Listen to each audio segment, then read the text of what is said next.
Quería que definieras qué entendemos por este equilibrio hormonal. Esa palabra equilibrio suena un poco a veces como utópica, ¿no? Mucha gente piensa que no existe ese equilibrio tan perfecto.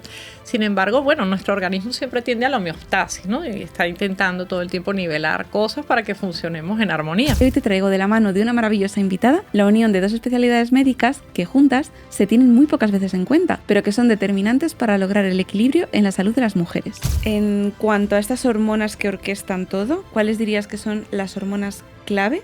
Nosotras nacemos con 2 ovarios, hay mujeres que tienen uno solo o que le han tenido que sacar uno o los 2, pero en general tenemos 2 y son unas glándulas que no solo funcionan para la reproducción, producen unas hormonas que tienen que ver con la salud, o sea, han sido mal llamadas hormonas sexuales. Hay un 25% de mujeres, según las estadísticas de la Asociación Española del Estudio de la Menopausia, que tienen sintomatología severa relacionada con la disminución de estas hormonas. ¿Cómo dirías que sus cambios, sus variaciones influyen en la salud de las encías de las mujeres? La salud de la mujer es un sistema perfectamente orquestado donde el equilibrio hormonal juega un papel central. Desde la infancia hasta la menopausia, pasando por adolescencia, embarazo, lactancia, las variaciones hormonales no solo influyen en el equilibrio físico y emocional, sino también en la salud bucodental. Encías más sensibles o sangrado durante el embarazo, aumento de la inflamación al usar anticonceptivos, cambios en la microbiota durante la menopausia, son manifestaciones que rara vez vinculamos con la ginecología, pero son la misma historia contada desde otra especialidad. Soy Beatriz Turegano, odontóloga especializada en periodoncia, y hoy te traigo de la mano de una maravillosa invitada la unión de dos especialidades médicas que juntas se tienen muy pocas veces en cuenta, pero que son determinantes para lograr el equilibrio en la salud de las mujeres. En boca de muchos, by Curaprox, el podcast para descubrir que tu salud empieza por tu boca. Hoy vamos a hablar con la doctora Radharani Jiménez Carballo. Ella es ginecóloga especializada en menopausia y en salud integral de la mujer, para entender cómo todas las etapas de la vida se reflejan en la salud oral y cómo un enfoque integral desde tu campo puede incluir estilo de vida, terapia hormonal bien indicada y luego toda la prevención puede marcar la diferencia en mantenimiento de la salud. Bienvenida, Radharani, gracias por desplazarte desde Barcelona a Madrid. Es un placer. Gracias. Muchísimas gracias, Bea. Yo también estoy encantada de hablar de temas que no se tienen en cuenta juntos, pero que en realidad tienen muchísimo que ver porque somos un todo. Bueno, es el primer episodio que hacemos en referente a la ginecología. Queríamos centrarnos en las hormonas. Vamos a hablar primero qué es el equilibrio hormonal en la salud de la mujer y cómo va afectando todo este equilibrio en todas las etapas de la vida. Para empezar, quería que definieras qué entendemos por este equilibrio hormonal y cómo se mide o se debe detectar correctamente. Sí, bueno, esa palabra equilibrio suena un poco a veces como utópica, ¿no? Mucha gente piensa que no existe ese equilibrio tan perfecto. Sin embargo, bueno, nuestro organismo siempre tiende a la homeostasis, ¿no? Y está intentando todo el tiempo nivelar cosas para que funcionemos en armonía.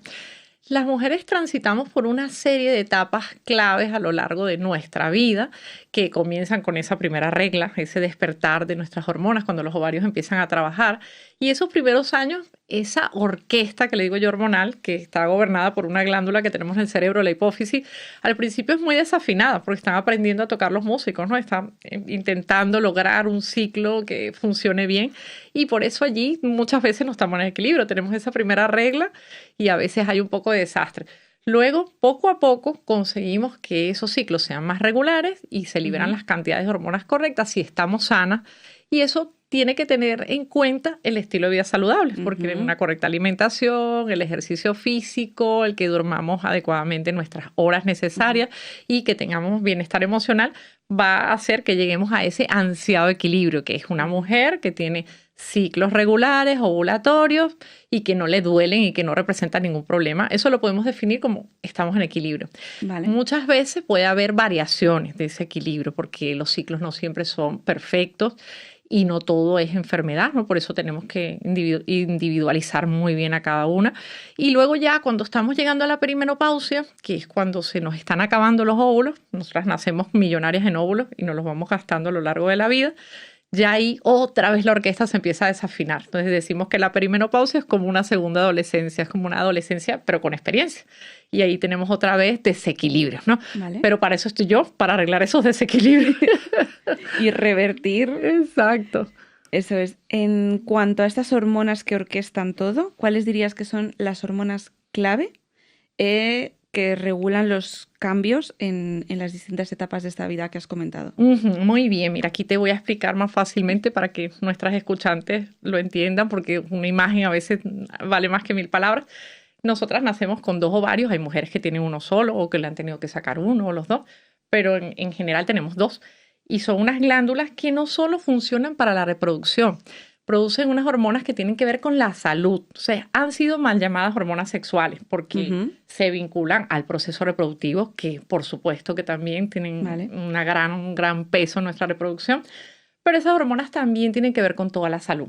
Las principales hormonas que se producen en los ovarios, una vez que empieza esa orquesta, son los estrógenos, que va a ser nuestra principal hormona en la mujer.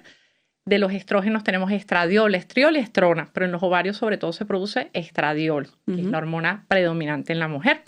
Y también tenemos un poquito de testosterona, en menos cantidad que los hombres, pero que tiene funciones importantes, que tiene que ver tanto con la fuerza como el deseo sexual, el impulso y relación con la salud mental también. Y luego tenemos la progesterona, que yo le digo que es la hormona Bob Marley, porque es la hormona que nos relaja, la hormona que nos calma, la hormona que tiene que ver con mantener un embarazo y por lo tanto es la hormona que se secreta en la fase lútea, que es después que tenemos la ovulación, hay más progesterona y si el cuerpo se entera que no estamos embarazados, pues ahí cae la progesterona y viene la regla. Esas 3 hormonas principalmente serían nuestras hormonas sexuales, pero también tienen que ver con todo, desde la punta del pelo hasta la piel. Muy interesante. ¿Dirías que sobre todo el estrógeno y la progesterona, que son los que afectan un poco a mi especialidad, ¿cómo dirías que sus cambios, sus variaciones influyen en la salud de las encías de las mujeres, por ejemplo? Sí, como te dije, actúan sobre todos los órganos y sobre las mucosas, como las encías, también van a tener un efecto, sobre todo los estrógenos, pueden hacer que aumente la proliferación de vasos sanguíneos, ¿no? Hay una proliferación vascular. Cuando estamos embarazadas, el cuerpo, por explicarlo como muy sencillito, intenta que llegue más sangre a todos lados. ¿Por qué? Porque quiere que el útero crezca, que el útero tenga mucha sangre para que le lleguen nutrientes al bebé y que así el bebé se desarrolle, crezca y logremos llevar el embarazo a término. Y con ese efecto, pues tenemos otros efectos en el cuerpo, que algunos son deseables y otros no. Y nos pueden salir, por ejemplo, varices, nos pueden salir más vasitos sanguíneos en ciertas zonas. Y de esto, pues las encías es uno de los más frecuentes. Pueden aumentar un poquito de tamaño, de grosor, se pueden ver como más rosaditas y algunas mujeres tienden a sangrar. No les va a pasar a todas, pero sí es bastante frecuente, sobre todo el primer trimestre. Y a veces que tú eso lo manejas mejor que yo, cuando hay alguna patología odontológica, si hay gingivitis o hay sarro o hay una mala higiene bucal, multiplica claro, hay más posibilidades. Entonces, por eso siempre recomendamos, dentro de esa primera visita de prevención, de empezar a ver el embarazo, que si es posible, siempre que se pueda hacer una visita con el odontólogo, porque tenemos que mirar cómo está esa dentadura, ya que todas esas hormonas que se van a liberar también condicionan que nos aumenten los problemas dentales. Además, también tenemos mucho gasto necesitamos mucho calcio. Sí. Y yo me acuerdo que mi abuela me decía, por cada embarazo he perdido una muela. O sea, y en realidad, si tienes mala higiene bucal y hay algún problema de base, pues durante el embarazo también pueden acelerarse esas cositas. Entonces, como prevención, pues siempre ir a consultar al odontólogo. Idealmente dentro de la parte de la consulta preconcepcional, que a veces cuando ya estamos embarazadas ya no tenemos esa oportunidad pues de hacer tratamientos que habría que haber solucionado antes. Eso, a lo mejor no nos hacen cosas, nos dicen, no te puedo hacer tal cosa. Claro, exacto. Es verdad. Bueno, pero que quede aquí claro que una mujer embarazada puede hacerse cualquier tratamiento en la consulta siempre que los beneficios superen a los riesgos de hacerlo, porque todo influye a nivel de todas las inflamaciones que acumulemos en la boca pueden influir en el proceso de ese embarazo y de parto prematuro, etc. Eso es súper importante mensaje, ¿cierto? Y que podemos prevenirlo a tiempo, ¿no? Exacto. Bueno, en la adolescencia, ¿qué cambios hormonales o durante la infancia? Has hablado de cuando viene esta primera regla, pero supongo que los niños también ocurre, hay aumento de hormonas. ¿Cómo afecta todo esto en la salud oral? O sea, estos niños, estas niñas sobre todo, que yo veo sobre todo en la consulta, bocas muy inflamadas con poca cantidad de suciedad y una reacción de las encías muy grande que supongo que será por este aumento de estrógenos, ¿no? Sobre todo en las niñas, ¿no? Entonces hay que controlar muy bien. Sí, los estrógenos son proliferativos y aumentan con eso la vascularización de los tejidos y puede ser parte de ese mismo proceso de desorden hormonal, ¿no? De que empieza a haber un aumento de muchos de los niveles hormonales y muchas veces depende también de la genética y depende cómo estaba la boca antes de. Exacto. Sí, sí.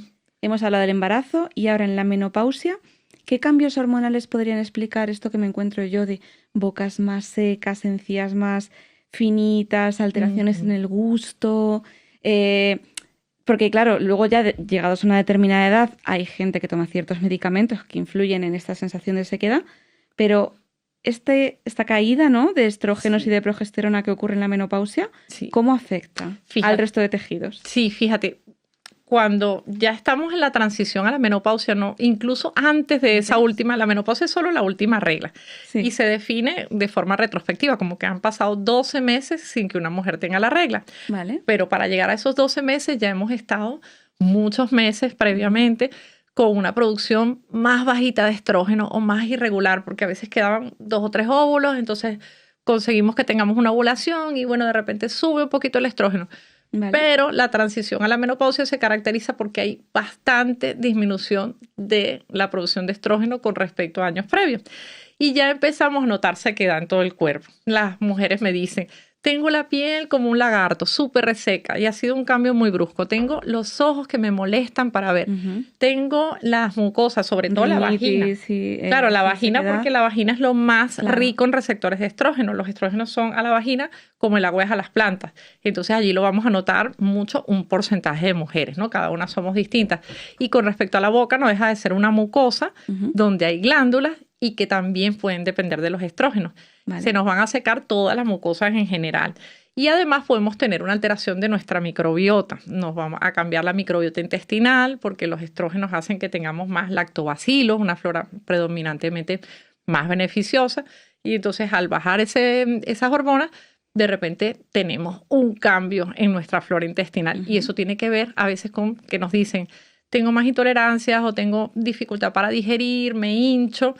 A nivel de la boca pasa un poco lo mismo. Mujeres que te dicen, tengo sabor metálico o tengo ha cambiado mi percepción de ciertos sabores y ciertos alimentos. Puedes tener menos salivación y a su vez también puede aumentar el riesgo de problemas bucodentales. Entonces, una vez más, todo esto se puede mejorar. Todo se puede mejorar, que nadie se asuste, porque hoy en día tenemos herramientas para todo, desde fitoterapias naturales. Yo soy experta en terapia hormonal y muchas veces las terapias hormonales mejoran la mayoría de estas cosas si tenemos la indicación y queremos recibirla. Y luego tenemos una serie de productos naturales, como por ejemplo el omega 7, el espino amarillo, mejora muchísimo la hidratación de las mucosas y dentro de ellos podemos notar una mejoría. Y para el campo de la boca, pues yo siempre me apoyo de especialistas odontólogos que puedan hacer una revisión porque nos van a ayudar muchísimo a también darles hábitos, herramientas del día a día para que no nos vaya a aumentar el riesgo de alguna patología, ¿no? Luego hay otra cosa que se llama el síndrome de boca ardiente, es menos frecuente, pero es muy incómodo y muchas mujeres no consiguen nadie que les diga la respuesta. Yo diría que es exclusivo de mujeres prácticamente este síndrome, perdón. Al final la ausencia de saliva es lo que determina que un diente se ensucie más y que un diente tenga más predisposición a caries. Entonces, cuando controlamos un poco el origen de todo esto es cuando podemos empezar a decir, venga, pues hago este empaste, hago tal, pero empezar directamente con el empaste, pues no tiene sentido si tenemos detrás, pues lo mismo que tú derivas a un periodoncista, a un odontólogo, yo tengo que derivar a gine muchas veces para que vean de forma integral a esta mujer. Exacto. Bueno, temazo. ¿Cómo actúan los anticonceptivos orales? Entiendo que tienen un poco este mecanismo, ¿no?, de aumentar el número de estrógenos en las encías.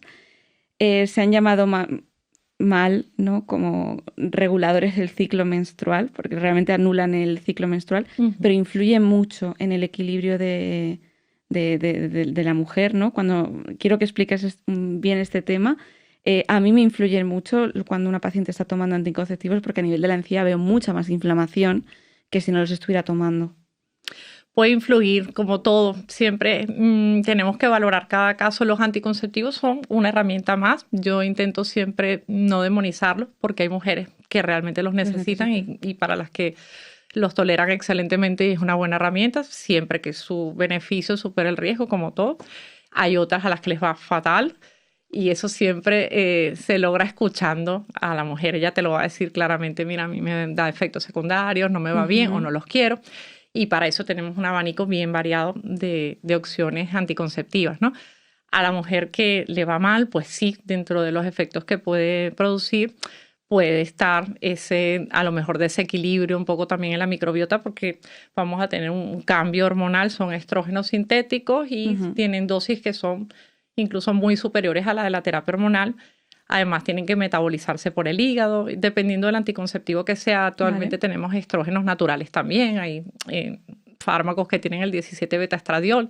Entonces va a depender, ¿no? No los metemos a todos en el mismo saco, ni metemos a todas las mujeres en el mismo saco. Yo he tenido pacientes con endometriosis que han hecho todo lo que se puede hacer en esta vida, todas las herramientas habidas y por haber, y lo único que les ha devuelto su vida, su día a día, de poder moverse y poder funcionar, ha sido un anticonceptivo. Entonces el mensaje sería, cada una de nosotras somos diferentes, va a haber personas a las que un anticonceptivo les va a ir mal y tenemos que poder escucharlas y darles la opción con la que ellas se sientan cómodas, y van a haber mujeres a las que les va bien, te lo piden y yo tengo que ser capaz de decir esto te va a ir bien a ti, no te va a dar ningún riesgo o qué cosas te pueden pasar para que tú elijas, y eso es verdaderamente empoderar a las mujeres. Exacto. Y primero un diagnóstico correcto de que esas endometriosis se diagnostiquen desde el primer momento y no cuando ya llevamos. Eso es súper importante porque también una cosa que hemos normalizado es que la regla duela y la regla nunca debe doler. La regla puede darte un poquito de molestia, a lo mejor no estás en tu día más brillante, a lo mejor pues no tienes el mayor rendimiento deportivo ese día, pero te tiene que permitir poder hacer tu vida normal. Tú te tienes que ser capaz de ir a hacer tus deportes, a trabajar, a rendir normalmente, a disfrutar de tu día, ¿no? Exacto. Si hay algo que nos incapacite, que nos deje tumbada en una cama o que amerite que cada mes nosotras tengamos que tomar analgésicos, que esos solo son de uso puntual, de rescate, para poder funcionar, nunca debemos normalizar eso. Y si nos han dicho que es normal, tenemos que buscar otra opinión. Claro. Porque sí que es verdad que cuando hay un dolor de esas características, por lo general se asocia a endometriosis, que es lo que tú has dicho, que pueden pasar años antes de que se haga un diagnóstico. Y por supuesto, cuanto más precoz sea, mejor, más vamos a ayudar a la persona. Muchas veces empieza temprano, una chica de 18, 19 años que no puede realizar sus actividades normales. Hay que revisarlo. Y no decirle, bueno, sí, es que es normal que te duela o ya se te quitará, o bueno, la regla duele para que luego el parto no te duela, cosas así que se venían arrastrando estos mitos, pero afortunadamente pues cada vez hay más gente que ya está informada, cada vez hay más profesionales que sí te escuchan, y yo creo que eso es fundamental para que no se nos pase un diagnóstico de eso, porque al final la endometriosis ya se está definiendo como una patología sistémica, ya no es solo una enfermedad ginecológica, no está condicionada solo a todo lo que es el aparato reproductor femenino, sino puede tener relación con la inflamación crónica de bajo grado y con un sistema inmunológico que está funcionando de una manera más deficiente. Claro, y ahí que influye, o sea, ¿a qué especialista vas? Respecto al uso de fármacos, ya no solo los anticonceptivos, sino gente que abusa del uso de ansiolíticos, de corticoides, de antidepresivos, todo esto influye en el equilibrio hormonal. ¿Crees que, por ejemplo, entre un hombre que toma X dosis de cierto ansiolítico respecto a una mujer, ¿crees que todo esto debería revisarse para que la mujer realmente solo reciba la dosis exactamente que necesita y no tanto estas mega dosis, cantidad de pastillas que se están dando quizá por igual a hombres y a mujeres? Bueno, has dicho varias cosas que daría para abrir muchos melones, porque por un lado somos el país número 1 del mundo prescriptor de ansiolíticos y antidepresivos. Y de benzodiazepinas, sí, total. Eso debería llamarnos a todos a la atención, porque ¿qué estamos tapando? ¿Qué es lo que estamos dejando de ver, no? ¿O por qué estamos tantas personas necesitando un antidepresivo para funcionar o un ansiolítico para no agobiarse en su día a día? Especialmente yo que me dedico al campo de la salud de la mujer madura, muchísimas mujeres de más de 40 años recibiendo ansiolíticos y antidepresivos, mujeres que duermen mal, más la mitad de España duerme mal. Sí. Entonces allí tenemos un problema muchísimo más complejo que viene de la forma en que vivimos, nuestros horarios, nuestra cronobiología, esa disrupción de acostarnos tan tarde, de estar tan expuestos a pantallas tantas horas, de tener de repente una forma que no es la forma natural de vivir, no es ponernos a luz natural, movimiento, etc. Lo que pasa es que nuestras consultas están tan saturadas a veces que cualquiera que nos escuche dirá, bueno, es que yo he ido a consultar y lo primero que hicieron fue darme una receta. Y luego yo, sí. Claro, y yo me pongo en el papel del médico que está allí, de a lo mejor el médico de cabecera, que tiene 30 pacientes que atender esa mañana, está intentando hacer lo que puede y tiene 5 minutos para ver a esa persona que le está llorando, que no puede dormir, que se siente muy mal con su vida. Y creo que es una forma de tratar de hacer algo, pero no lo estamos haciendo bien. O sea, no lo estamos haciendo bien. Es el sistema mismo el que no acompaña a ese médico, porque si ese médico tuviera herramientas de derivación, de salud mental, al que poder derivar a esos pacientes antes de medicar, seguro que tomaría la decisión de buscar otra alternativa de tratamiento, pero es que no se acompaña, ¿no? en ese sentido. Totalmente. A estas mujeres. Estos fármacos tienen su papel, de hecho lo venía conversando con unos colegas, y tienen su papel, y en casos donde sí están indicados pueden salvar vidas y pueden ayudar mucho por un tiempo. No son para uso crónico, como estar 10 años con un ansiolítico, un antidepresivo, que lo veo cada día. Entonces deberíamos ir a tratar de ayudar a esa persona a incorporar hábitos saludables, porque sabemos que el deporte, el ejercicio de fuerza, la alimentación antiinflamatoria, la dieta mediterránea bien hecha, el contacto con amigos, mejorar los vínculos, el cuidar los horarios del sueño, esas cosas tan sencillitas a la larga nos van a ayudar a recuperar la vida y la ilusión. Y luego, por otro lado, no tenemos casi estudios en mujeres, no hay casi nada, nada. Entonces, las dosis que se han estudiado son de hombres. Pues básicamente todos los estudios están hechos en hombres, la mayoría. Hay 2 o 3 estudios recientes en cuanto a cerebro. A partir de los años 90 creo que se obligó que ya los estudios tenían que tener ratios, pero hasta entonces no tenemos...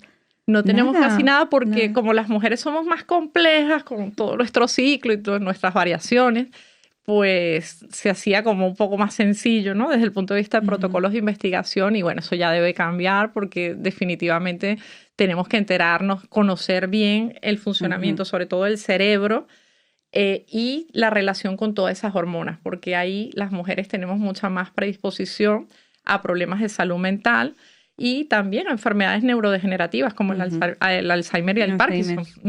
Sí, sí. Respecto al tema de la terapia hormonal sustitutiva en la menopausia, brevemente, explícanos un poco, porque hay gente defensora, gente que no. Tú has dicho que casos bien elegidos pueden beneficiarse. Explícanos brevemente qué es y cómo, pues cómo puede esto en cierto modo ayudarnos al resto de tejidos a integrarse mejor en el cambio de la menopausia. Sí, la terapia hormonal de la menopausia es un conjunto de herramientas terapéuticas, de fármacos, productos farmacéuticos que utilizamos para armonizar, para equilibrar todos esos cambios tan bruscos que sufre la mujer una vez que ya el ciclo ha cesado, una vez que ya nos hemos agotado la reserva de óvulos, que ya nuestros ovarios se jubilan. Entonces, a partir de allí, hay un 25% de mujeres, según las estadísticas de la Asociación Española del Estudio de la Menopausia, que tienen sintomatología severa relacionada con la disminución de estas hormonas. Y yo que me dedico a esto, pues yo creo que prácticamente el 100% de mis pacientes tienen disminución de su calidad de vida en relación a estas hormonas. Se han descrito hasta 270 síntomas en el último barómetro que publicó la EM. Nos puede afectar todo, o sea, desde el grosor del pelo, de la piel, de nuestro metabolismo, la distribución de la grasa, el sueño, el humor, el estado de ánimo, el apetito, la saciedad, todo se puede ver afectado por estos cambios hormonales. Y muchas mujeres los han vivido en silencio a lo largo de décadas porque debido a un estudio que se finalizó en el 2002, el estudio WHI, que se comunicó de una forma como muy alarmista al mundo, se catalogó o se le puso la etiqueta a la terapia hormonal de carcinogenética o cancerígena, cancerígena.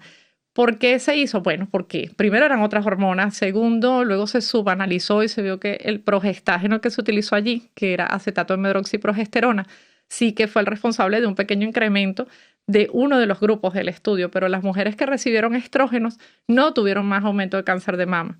Entonces, el mensaje que debe quedar claro, tenemos otros preparados actualmente, hay hormonas bioidénticas que son similares a las que nosotras producimos, hay la vía transdérmica que es en forma de cremas, spray, parches que no tienen que pasar al hígado, no tienen metabolismo hepático, hay progesterona natural micronizada que es exactamente igual a la que producimos y la combinación de estos preparados, también hay otras hormonas sintéticas que algunas veces se usan y pueden ser de ayuda para ciertas mujeres, pueden en una mujer sana devolverle la calidad de vida, prevenir a largo plazo osteoporosis. Nosotras nos morimos de enfermedad cardiovascular, de ictus, infartos, de fracturas por osteoporosis. Y también pueden ayudar a mejorar incluso todo tu estilo de vida, porque yo tengo pacientes que me dicen, es que yo era súper deportista y no tengo ganas de entrenar, no tengo ganas de nada, o sea, estoy triste todo el día, no quiero tener relaciones con mi pareja, no quiero nada, todo me duelen las rodillas, me duele el cuerpo. Entonces, una persona que está así o que no duerme, tú recuperas todo eso y la persona vuelve a la vida y vuelve a entrenar y vuelve a comer saludable y tiene ganas de vivir, tiene ganas de trabajar en el entorno laboral. La mujer sufre muchísimas consecuencias por la menopausia porque muchas veces la vive en silencio, no puede contar todo lo que le está pasando porque se siente que todavía vivimos la cultura de la vergüenza o la van a etiquetar o le van a decir que ahora ya no vale, ¿no? Porque lo tenemos todo eso asociado y son creencias. Entonces, parte de mi trabajo y parte de mi visión es tratar de transformar esa etapa en una oportunidad para las mujeres, para revisar cómo queremos vivir, qué hábitos de repente nos conviene incorporar y cuáles podemos eliminar, ¿no? Trabajar en nuestros límites, trabajar un poco más en qué queremos hacer, reinventarnos profesionalmente, mejorar nuestros vínculos, porque todo eso al final va a ser cómo vamos a vivir la próxima segunda mejor mitad de nuestra vida. Podemos pasar casi la mitad de la vida en menopausia. Si yo con respecto a la terapia hormonal, pues soy defensora siempre con una mujer bien estudiada, comprometida con su proceso y que tenga confianza en lo que está haciendo. Porque yo siempre les digo, si tú tienes miedo a esto, no lo hagamos. Vale. Porque al final el efecto nocebo también tiene su influencia importante. Entonces es no para todas, por supuesto, pero hay un grupo que se puede beneficiar y mucho. Muy bien. Respecto ya para concluir la sección de las preguntas, dime algo clave que deberían tener en cuenta las mujeres que activamente quieren buscar esta salud de la que hemos hablado. Algo que tengan que tener en cuenta, no es solo ir al médico y ya está que me diga que está todo bien, ¿no? Dime algo para empoderar esta decisión de elegir a un profesional actualizado, comprometido con su salud más que con su enfermedad. Sí. Hoy en día tenemos acceso a muchísima información y eso es una ventaja. Antes no existía. Antes tú tenías que ir pues a la persona que tenías al lado, la que te habían asignado, o bueno, te conformabas con la información que te daban. Teníamos un enfoque mucho más paternalista de la medicina, donde el profesional de la salud mandaba y tú hacías. Eso ha cambiado, ese paradigma se ha roto y nosotras tenemos el poder de buscar la información, de informarnos. ¿Quiénes son los especialistas si estamos hablando de menopausia o en salud hormonal? Existen listados, directorios de médicos donde tú puedes ver su formación, si está acreditado en esa área, y decir que, por ejemplo, los ginecólogos, solo un 30% tienen formación en salud hormonal y tienen un enfoque un poco más integral, porque nuestra formación tradicional no era de esa manera. Ahora ya hay gente más formándose y todo eso, y claro, eso da posibilidad a que cada vez seamos más. Pero tenemos que estar seguros que la persona que nos va a ver sabe de lo que nosotros queremos consultarle y que tiene la capacidad de resolver el problema.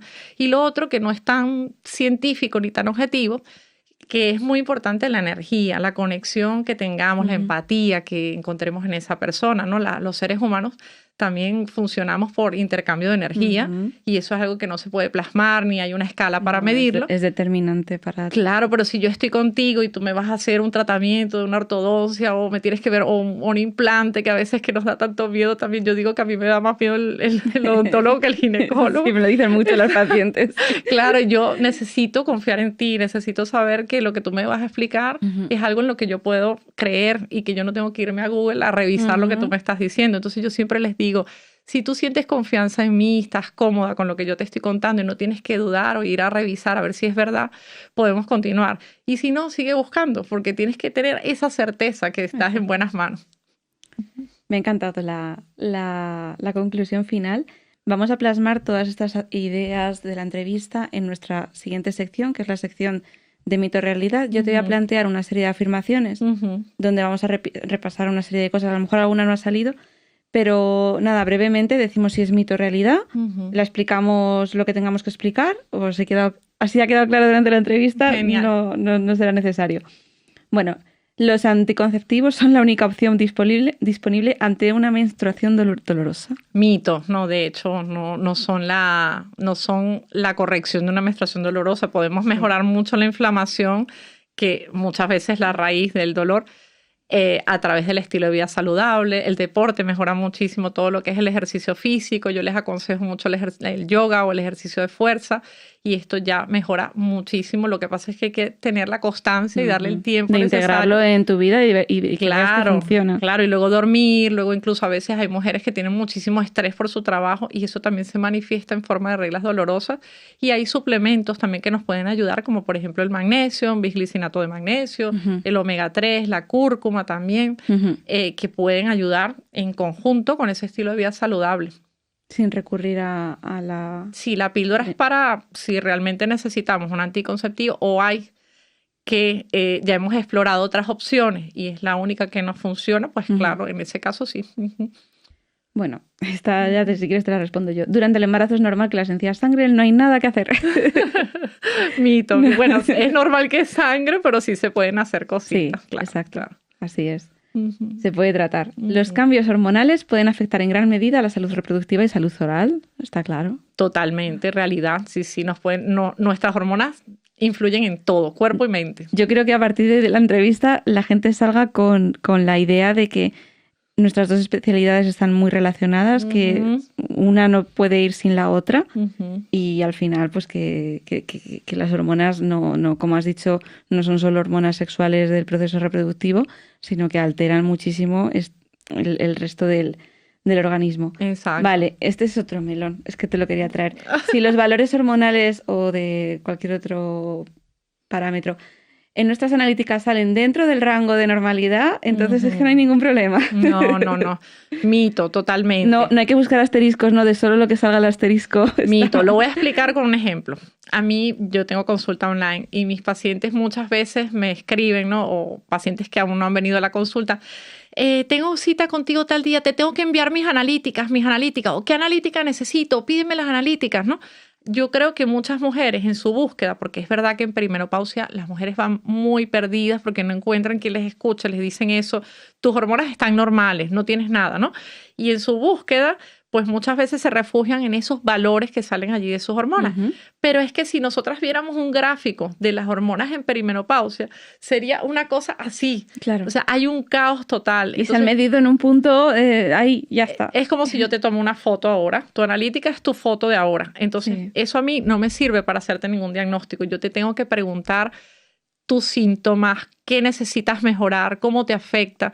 Y con una buena historia clínica, yo realmente, si no tuviera analíticas, podría hacer los diagnósticos. Muchas veces la pedimos para otras cosas, la pedimos de apoyo, para descartar otras causas, para mirar otras hormonas que puedan estar relacionadas y que se parecen, ¿no? Pero que tus analíticas estén normales no excluye que haya un desequilibrio hormonal, ni tampoco es un motivo para decirte tú no tienes nada porque tus analíticas están normales. Así que si te responden eso, sigue buscando porque no te han estudiado correctamente. Y que los rangos de normalidad son rangos de medias muchas veces de la población y los laboratorios lo tienen en cuenta, las medias de la población, pero no es lo óptimo que a veces con otro tipo de... No es palabra de Dios ahí que está escrito en ese papel, ¿no? Bueno, y terminamos con la última pregunta que la has respondido perfectamente antes. ¿La terapia hormonal puede ser peligrosa? Mito. Está claro que es un mito. Mito, es más beneficiosa que riesgosa en la mayoría de mujeres sanas y, por supuesto, debe individualizarse. Tenemos que ir a una consulta donde nos pregunten muchas cosas de nuestra vida y poder incluso darle una prueba durante un tiempo para saber cómo respondemos a esa terapia. Exacto. Vale, para terminar, cuéntanos una anécdota, un momento que hayas vivido en la consulta que quieras compartir con los oyentes del podcast. He tenido mucho, a ver cuál selecciono. Voy a contar un par de cosas, ¿no? Bueno, cuando yo estaba en fertilidad, pues era súper bonito. Hago fertilidad, pero ahora cada vez menos, porque hago mucha divulgación y también escribo libros. Pero era muy bonito ver a los papás llorando de emoción también, porque muchas veces pensamos que somos nosotras las únicas que expresamos todas nuestras emociones, pero el ver cómo también las parejas masculinas, los padres se emocionan con esos resultados y apoyan a las mujeres con las que están buscando ese embarazo, pues eso siempre me sacaba una lágrima, me hacía emocionarme mucho. Y luego también verle la sonrisa de felicidad a una mujer, o sea, el antes y el después, cuando me llegan pacientes que están desesperadas porque no duermen, porque les duele todo el cuerpo, porque sienten que no son ellas, que me dicen, no soy yo, es que siento que me han cambiado y siento que me han caído como un montón de años encima y me estoy deteriorando, ¿no? Y están tan desesperadas que su expresión lo dice todo. Si ni siquiera te contaran nada, al verles la cara de desesperación, a mí me mueve mucho. Y cuando las vuelvo a ver a los 3 meses, cuando hacemos la alternativa correcta, que por supuesto cada persona tiene su proceso, hay veces que tarda más tiempo, hay veces que no logramos la solución tan rápido, pero hay mujeres con las que la transformación es increíble. Y las vuelvo a ver y están, bueno, brillando, de que duermen, de que están y eso, de verdad, yo creo que es una de las cosas que a mí me mueve a seguir en este camino que no es fácil, pero definitivamente es muy agradecido ser valiente para buscar opciones más allá de lo que nos dicta a veces la norma de tener que conformarnos, o esto es lo que hay, o te toca porque te haces mayor, ¿no? Sí. Creo que eso es muy, muy gratificante, y por eso yo animo a las mujeres a no conformarse y a los profesionales a que seamos curiosos y que no nos quedemos con lo que nos explicaron a veces en la universidad o con un estudio desactualizado de hace 22 años, porque en nuestras manos está devolverle la salud e incluso salvarle una vida a largo plazo a una persona. Sí. Me ha emocionado lo que has dicho. Yo espero que este capítulo la gente no vea ginecóloga y digan, pues solo lo vamos a escuchar mujeres. Creo que los hombres deberían ser muy conscientes de todo este tema del que hemos hablado. Al final, las mujeres, durante toda la historia de la humanidad, nos hemos visto acompañadas por otras mujeres durante el parto, durante el embarazo, ahora hemos perdido un poquito esa comunidad que teníamos de primas o de parientes que habían parido y te acompañaban, ¿no? Sí. Nuestra familia ahora son nuestro marido, nuestra pareja, y ya está. Entonces es muy importante involucrar a los hombres en este proceso, en estas vivencias que pasa una mujer durante su embarazo, durante la menopausia, para que tú le puedas decir lo que quieras a la paciente, pero que luego llegue a casa y tenga una persona que se pueda poner en su lugar y que entienda lo que está pasando. Entonces creo que es muy importante que los hombres sean conscientes de todos estos problemas que atañen a la salud hormonal de las mujeres y que actúen en consecuencia. Entonces ahora nos vemos que llevan los pobres 10, 15 años, 20, pues estando en los partos, estando tal, y claro, están rompiendo un poco ellos también con lo que era la tradición de la masculinidad hace 50 años, ¿no? Claro. Entonces sí me parece importante, me ha gustado lo que has dicho de la emoción de lo que es la pareja. Sí, ellos quieren saber, ellos están deseando, ellos quieren, a mí a veces me escriben parejas y me dicen, es que todo eso que tú contaste le está pasando a mi mujer y yo quiero saber cómo ayudarla, ellos quieren, pero se sienten como viendo desde una barrera y no entienden. Hay que integrarles. Tenemos que integrarles. Sí, y estos podcasts los tienen que escuchar y para intentar entender. He disfrutado mucho de la entrevista, yo muchas también, gracias. lo he pasado muy bien. Por nuestra parte, volvemos dentro de 2 semanas. Si queréis mandarnos sugerencias, temas que no hemos tratado, que queráis que tratemos, escribidnos en nuestras redes sociales, en Cura Prox Spain, Curada en Spain. Y por mi parte, pues volvemos en 2 semanas con otro capítulo. Ha sido un placer teneros y nada, nos vemos. Hasta pronto. En boca de muchos, by Cura Prox, el podcast para descubrir que tu salud empieza por tu boca.